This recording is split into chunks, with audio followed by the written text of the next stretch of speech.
why he was so hard, because now he's here. He's not able to provide me a car. But because he dealt with me, he saw that spirit in me that wanted a handout and wanted me to do this for me and do that for me and bless me and take care of me and love on me, buy me all the shoes I wanted, buy me the car with the rims, and he paying the bills, he paying the light bill, he doing all these things. I just want him to love me.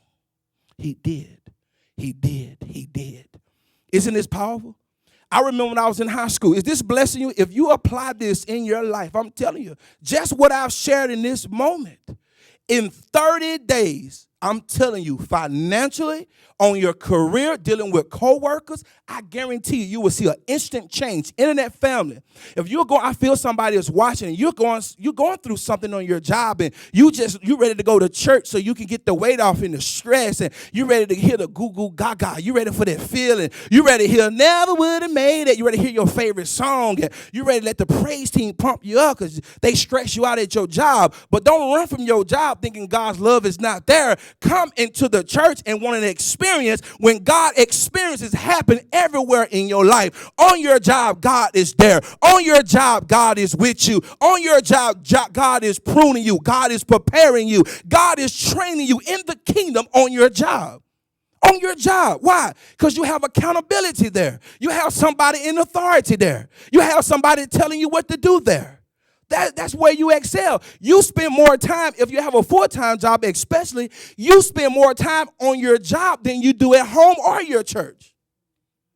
50% of your time is on the job. So why do you don't want to succeed on your job? That's when your passion should flourish at the highest level. That's where you should have a drive and take on every task. And don't be defeated by people on your job. Oh, somebody say, God is training me on my job.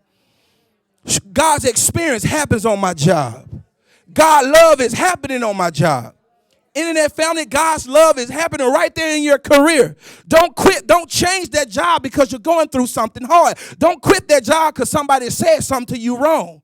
Don't quit that job because they gave you a task that you shouldn't have had. Don't quit. Stay in the fight. Don't give up. Let God prepare you. Let God test you. Let God get you ready for the next season. I know folks say I'm ready to be in full-time ministry, but they don't want to have a job. They don't even want to work. I used to clean buildings at AT&T with my grandfather. He took me, you want a car? Come on, clean these buildings. Empty them trash cans, we clean buildings.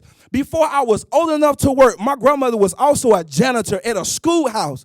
Every summer I went to clean those classrooms and clean those buildings. Every weekend I used to mow yards. Why? God was preparing me. Where did God find David?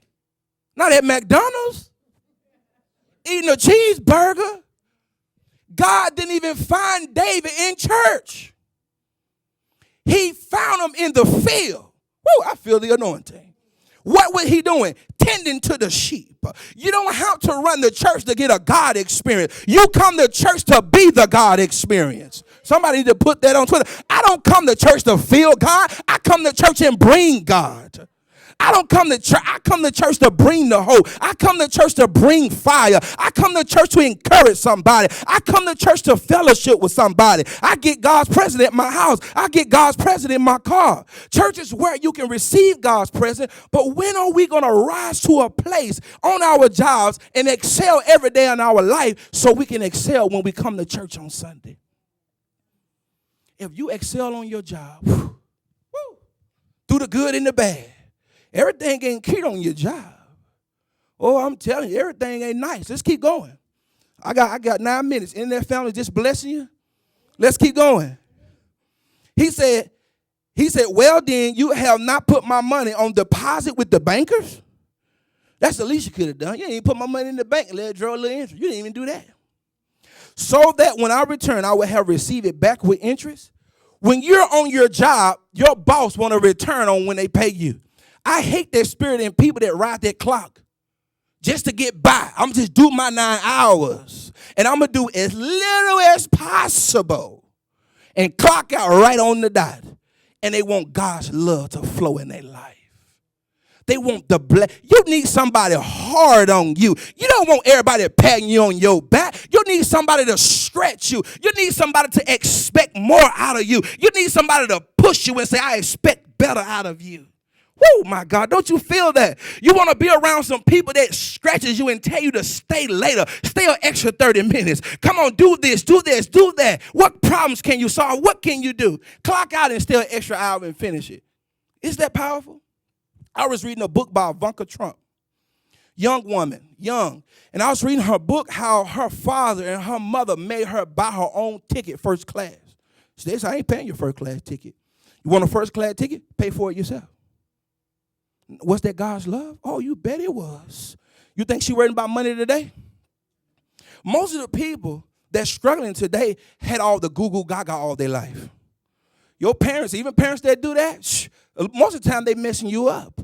When you won't discipline your children, when you won't do right and you won't make people do stuff, you're not helping them. Make them do their job. If I'm a manager, I'm going to make you do your job. I'm going to make you do your work. I've been a general manager more than once.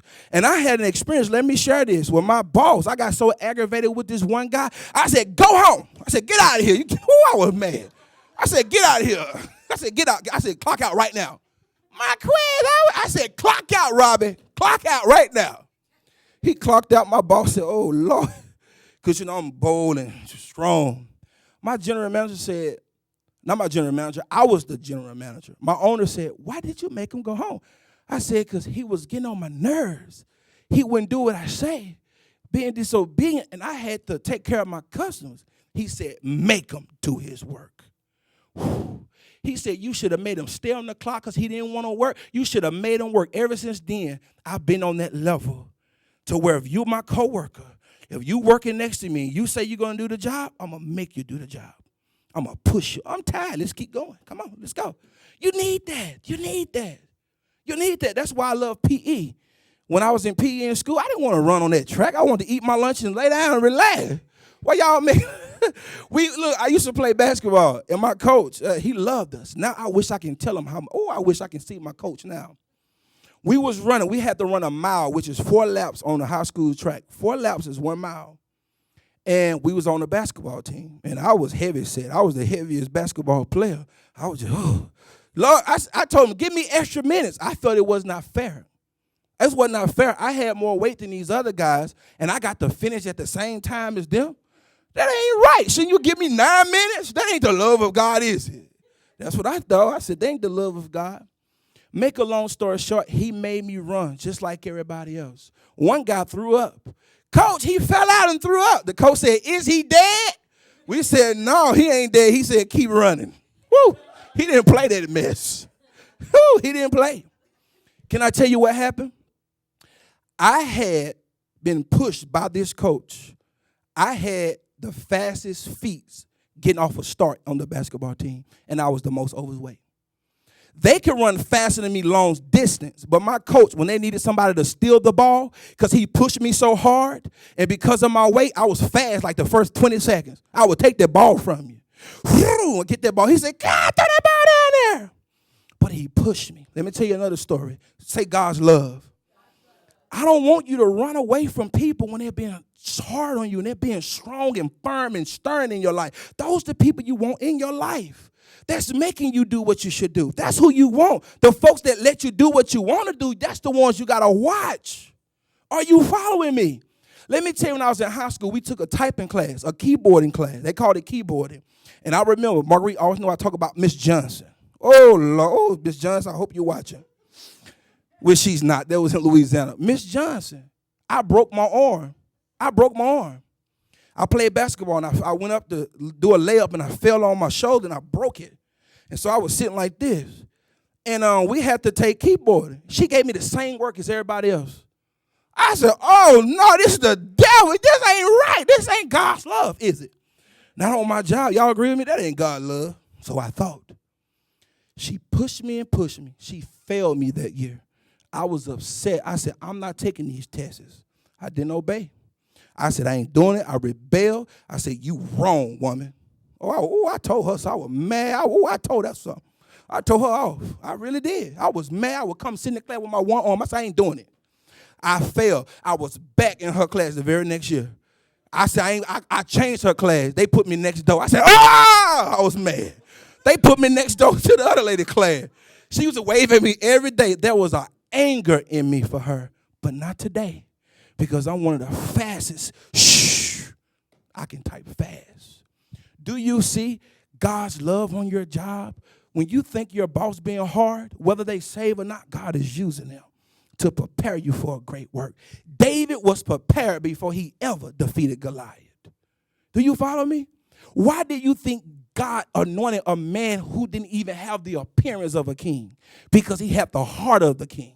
So if internet family, if people are pushing you, whether you think you lack skills or not, and they are loving on you and they're releasing God's love in your life, and it makes you become better, if you receive that, I'm telling you, in the next 30 days, the prayers you've been praying will come to pass. You'll begin to pray less about certain things. I told somebody, I said, I ain't praying about that, wasting God's time. I'm going to make that happen. What I'm going to pray for about it for?